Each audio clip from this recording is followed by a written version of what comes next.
The human fleet hovered silently above the planet Viralia, its surface a tapestry of jagged mountains and silver rivers.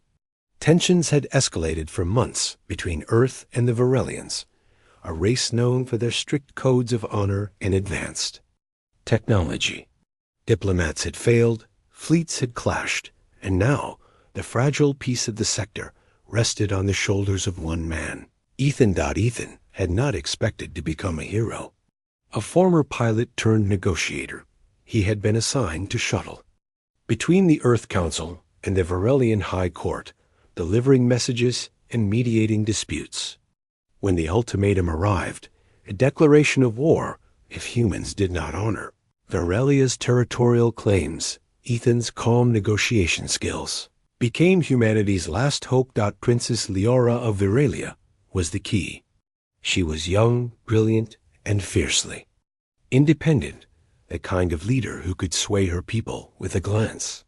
She had opposed her father's more aggressive stance, advocating diplomacy over destruction, but her voice had been drowned out by hawks in her court.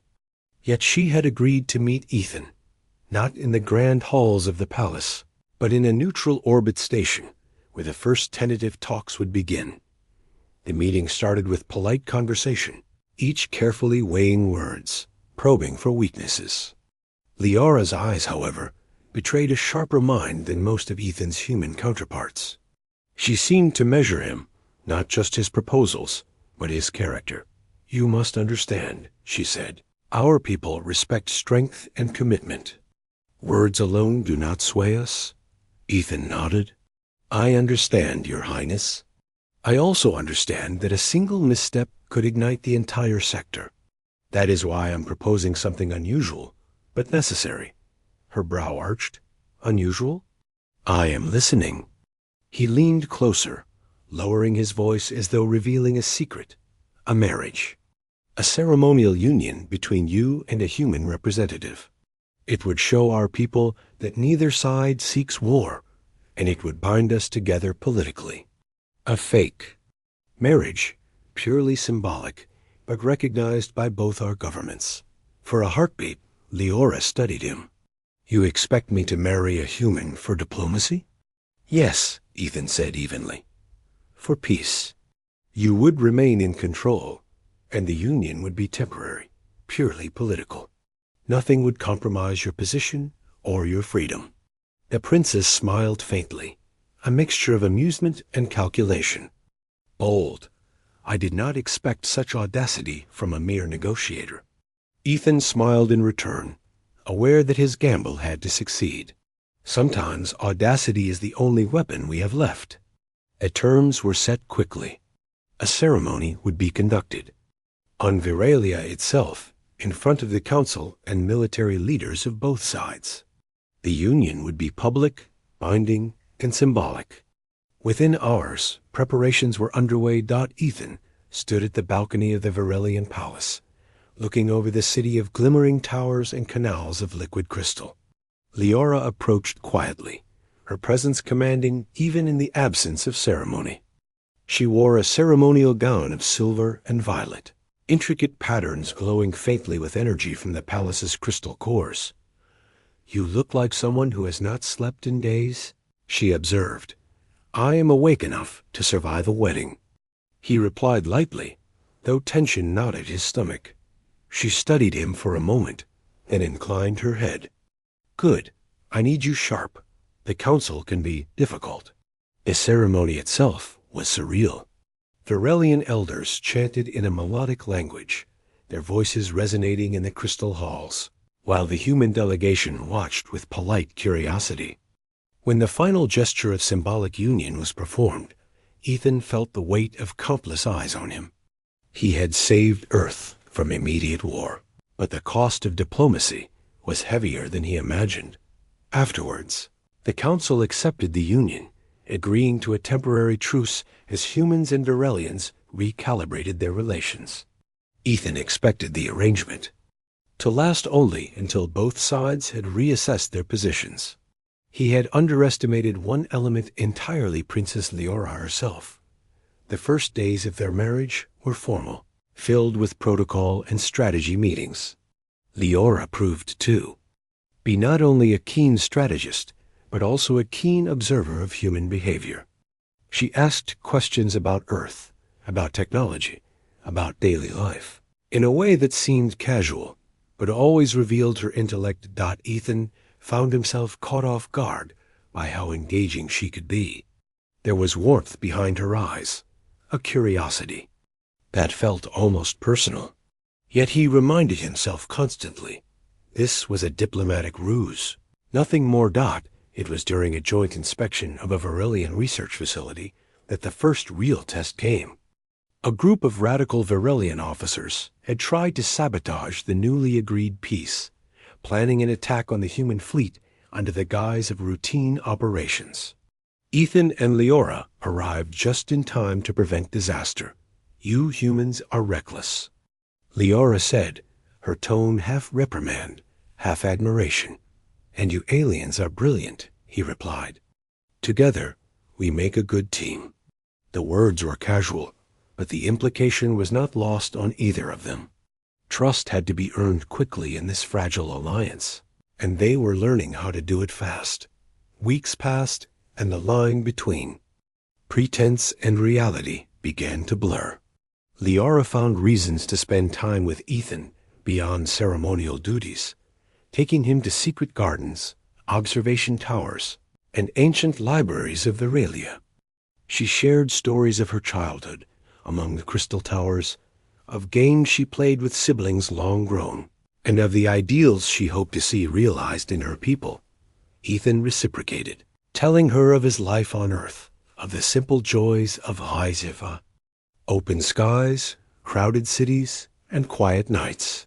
He spoke carefully, aware that any misstep could compromise both their positions.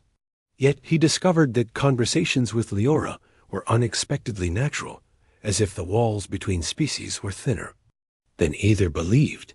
One evening, in the pale glow of twin moons reflected on Virelia's crystal rivers, Leora confronted him. "Do you ever forget that this is all a facade?" she asked quietly. "Sometimes," he admitted. "Sometimes it feels real." Her gaze softened. "It should feel real. Otherwise, peace will always be fragile." Ethan did not answer immediately. The truth was dangerous, yet liberating. Their fake marriage had achieved its political goal, yet he could not deny the connection that had grown between them. Months into the arrangement, the political landscape began to shift. Other Virelian leaders, once hostile, now found themselves swayed by the visible unity of the married couple. Trade agreements were signed, old territorial disputes revisited, and the possibility of lasting peace grew. Ethan assumed that once stability was assured, he would return to Earth, leaving behind ceremonial duties and a polite farewell. That assumption proved tragically naive. Leora confronted him one evening in the private gardens, the air shimmering with the bioluminescent glow of native flora. "You cannot leave," she said, her voice firm, yet tinged with something more. "I am a diplomat," he replied, though his heart raced. "My duty is to return and report. And your heart?" she asked, stepping closer. "Your mind? You have grown entangled in this world, in these people, and in me. I will not release you so easily." Ethan realized then that he had underestimated the human-alien bond, a connection that neither species fully understood. Leora was not just a political tool. She was a force, capable of changing hearts as well as policies. Their days became a delicate dance of duty and desire. Every shared meal, every strategic counsel, every casual walk along the crystal rivers brought them closer. Ethan understood that leaving would not only break a bond forged in diplomacy, but also one forged in genuine trust and affection. Conflicts arose even in peace. Rogue Virelians, skeptical humans, and interstellar opportunists sought to test the alliance, but Ethan and Leora faced them together. Their synergy became legendary. Earth scientists marveled at Virelian innovations, while Virelian engineers admired human ingenuity. Where one species faltered, the other provided guidance. Their cooperation a testament to what humanity could achieve when given the chance. Over time, Ethan ceased to think of the marriage as fake. It was real in every meaningful way. He witnessed Leora's compassion toward her people, her courage in facing enemies, and her unwavering intelligence. He saw the way she challenged him, inspired him, and even confounded him.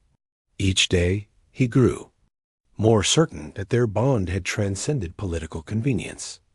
One night, as they stood on a balcony overlooking the capital, Ethan asked quietly, "Did this ever start as more than politics for you?"